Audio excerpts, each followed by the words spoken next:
I literally hate customers more than anything in the entire world. I hate them so much. They do. It's all about them all the time, and they demand everything. But it's okay, we suffer through. There have been some incredibly dramatic moments on Undercover Boss where employees face the ultimate consequence, getting fired. Let's dive deep into these stories and explore what led to their downfall and the lessons learned along the way. Ronnie's downfall at Boston Market. In one of the most memorable episodes, Ronnie, a supervisor at Boston Market, ended up revealing much more than anyone expected during his interaction with the undercover boss. Ronnie's role was crucial because he interacted with customers and led a team, but his personal feelings about the job were far from positive. As soon as Ronnie started talking, it became clear that he was not happy in his position. He openly admitted that he hated customers, saying that dealing with them was the worst part of his job. But that wasn't all. He went on to express a particular disdain for certain groups of customers, namely children and the elderly. Children and old people are literally the worst I've ever seen in my entire life because none of them know what they want and they're like literally can't talk. So you just kind of have to deal with it. According to Ronnie, these groups were the hardest to serve because they never knew what they wanted and struggled to communicate clearly. His words were shocking, not only because of their bluntness, but because he was saying them in front of someone he believed to be a fellow employee, when in reality she was the undercover boss, Sarah Biddulph, the chief brand officer of Boston Market. His dislike for customers, particularly vulnerable groups like children and elderly people, was deeply concerning. As a supervisor, Ronnie's attitude set the tone for how his team would interact with customers. If he had this much hatred toward them, it's easy to imagine that his team might have picked up on his negativity, which could have impacted their service as well. When Sarah revealed her true identity, Ronnie was clearly stunned. She didn't waste time sugarcoating the situation and immediately sent Ronnie home, telling him that he needed to seriously reconsider whether this was the right job for him. Given his attitude, it was clear that Ronnie was not a good fit for any customer-facing role, and his time at Boston Market was likely coming to an end. This incident raises an important point. While it's not uncommon for employees to feel frustrated or stressed at work, particularly in customer service roles, there's a line that should never be crossed. Disliking certain tasks is one thing, but actively hating the people you're supposed to be serving is a recipe for disaster. If you truly dislike interacting with customers, then a customer service job is probably not the right fit. What made Ronnie's situation even worse was the fact that he was being filmed for a television show.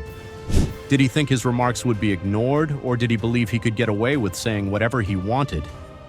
Clearly, he miscalculated the consequences of his words, and it cost him dearly. Jimbos' humiliation at Hooters. In another unforgettable episode, Covey Brooks, the CEO of Hooters, went undercover to observe how things were running at his restaurants. What he found was alarming. One manager, Jimbo, was not only treating his staff poorly, but was organizing humiliating and degrading competitions for his own entertainment. Go! Oh, get some of that. Come on, girl. Who wants to go home? Oh, look. Ooh, doggy. Brianna, how are they, baby? Oh, they look tasty. Jimbo would make the female staff, often referred to as Hooters girls, compete in inappropriate contests that had nothing to do with their jobs. These competitions were demeaning, and it was clear that Jimbo was using his position to exert control over the women in the restaurant for his personal amusement. Covey Brooks was not impressed. He confronted Jimbo about his behavior, reminding him that as a manager, his role was to ensure the team worked well together and to treat everyone with respect. Jimbo's actions were not only unprofessional, but also went against the core values of the Hooters brand. The company may be known for its fun, casual dining atmosphere, but that did not give Jimbo the right to degrade his employees or treat them as objects of entertainment. Covey didn't stop at just a conversation. He pulled Jimbo aside for a more serious talk and made it clear that Jimbo's behavior needed to change.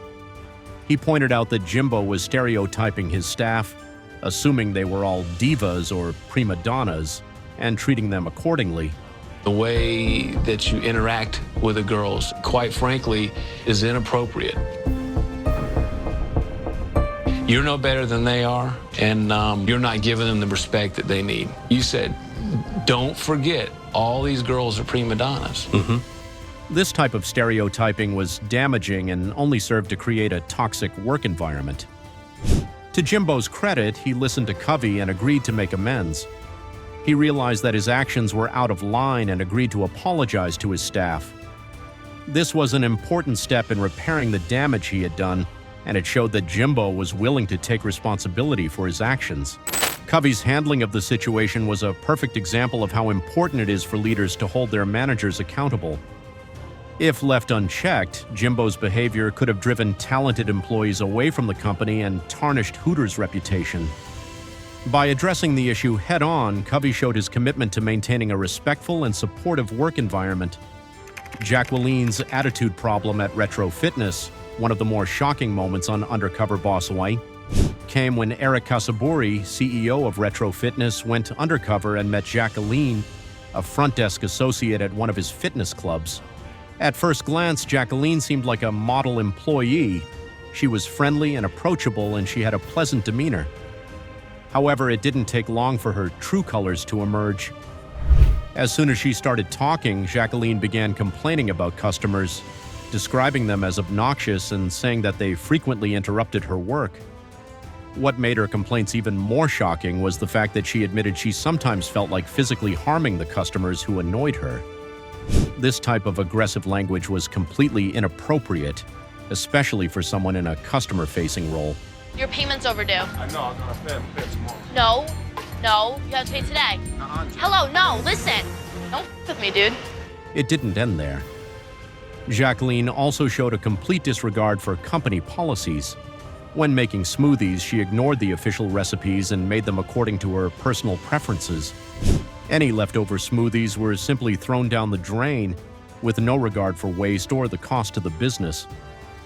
Eric was understandably appalled by Jacqueline's behavior. Not only was she disrespectful to customers, but she also showed a lack of professionalism and a disregard for the company's rules.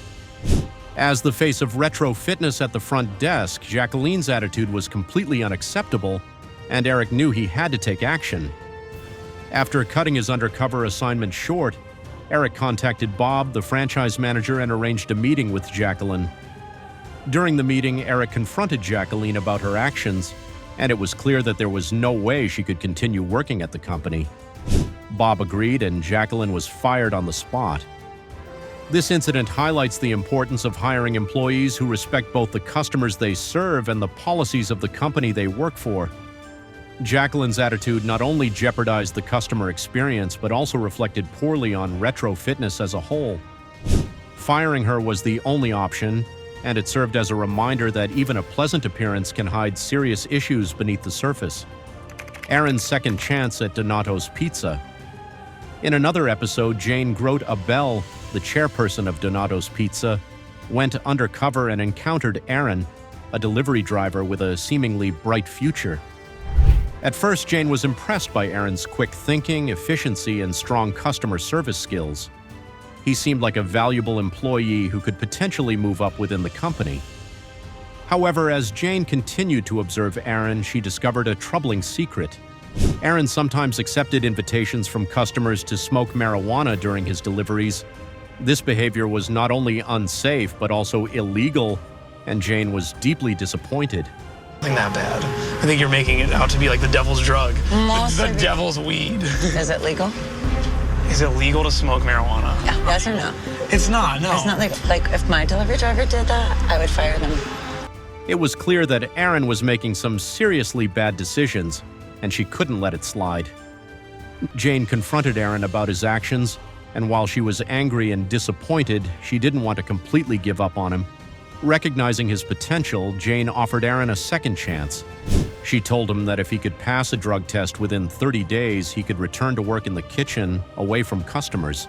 This would give Aaron a chance to redeem himself and prove that he could turn things around. Aaron was grateful for the opportunity and agreed to take the drug test. He realized the seriousness of his actions and was determined to prove to Jane that he could change.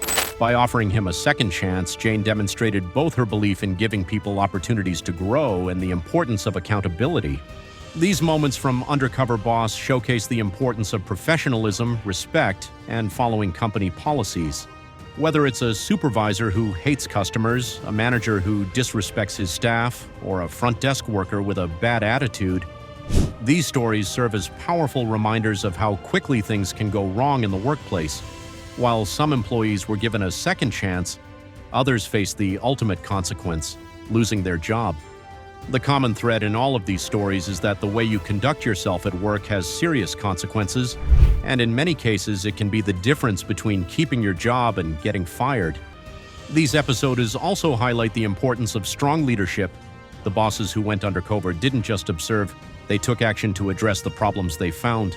By holding employees accountable and fostering a respectful work environment, they showed that good leadership is about more than just making profits. It's about creating a workplace where everyone can succeed. Don't forget to subscribe for more videos like this.